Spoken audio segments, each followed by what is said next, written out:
Shalom. Menjual segala sesuatu untuk mendapatkan kerajaan Allah sebagai kekayaan yang paling berharga.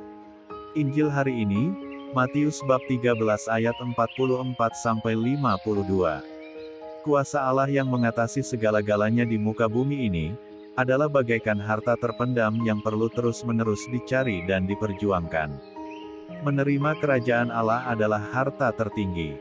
Dengan masuk kerajaan Allah, manusia masuk ke dalam lingkup kuasa Allah yang menciptakan, memelihara dan menyelenggarakan segala-galanya.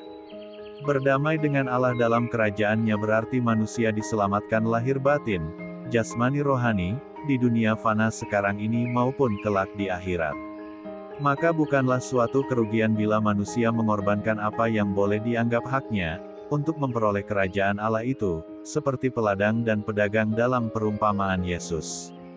Mengapa demikian? Karena kita sudah menemukan mutiara yang paling berharga. Jika kita dalam beriman sudah menemukan itu, tantangan apapun siap untuk kita hadapi, bahkan jika harus sampai pada kemartiran. Sebagai murid Kristus, kemartiran adalah jalan mulia.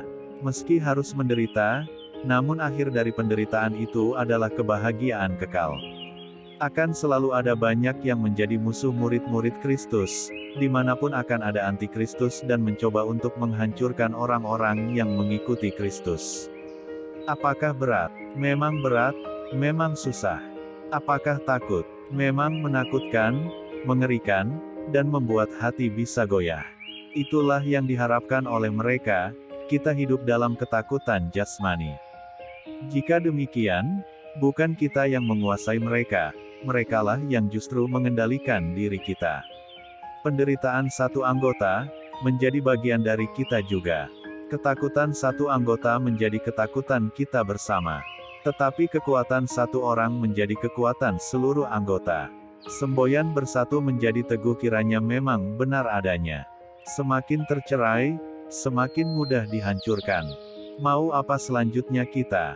Diri kita masing-masinglah yang mempunyai jawabnya. Yesus Kristus tidak memaksakan siapapun untuk datang kepadanya. Namun kita perlu ingat apa yang dikatakan Santo Paulus, jika kita mati dengan Dia, kita pun akan hidup dengan Dia. Jika kita bertekun, kita pun akan ikut memerintah dengan Dia. Jika kita menyangkal Dia, Dia pun akan menyangkal kita.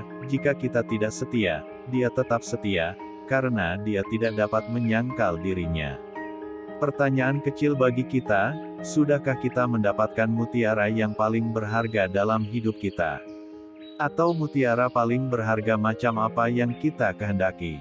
Sebagai orang Kristiani, jangan-jangan mutiara yang saat ini paling berharga dalam diri kita justru sebaliknya. Atau kita belum menemukan harta paling berharga itu. Jika demikian, mari kita belajar untuk menjadikan iman kita akan Yesus Kristus sebagai mutiara paling berharga dalam hidup kita. Dengan demikian, mari kita menjadi murid Kristus yang militan.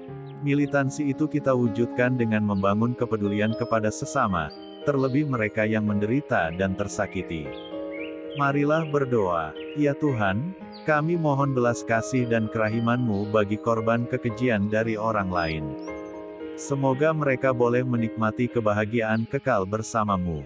Kami mohon berkat-Mu juga bagi banyak orang yang memperjuangkan perdamaian dan keindahan dalam hidup ini. Semoga kami tidak menjadi takut karena teror yang kami hadapi. Tuhan, teguhkan dan kuatkan iman kami. Amin. Tuhan Yesus memberkati. RHPE Channel.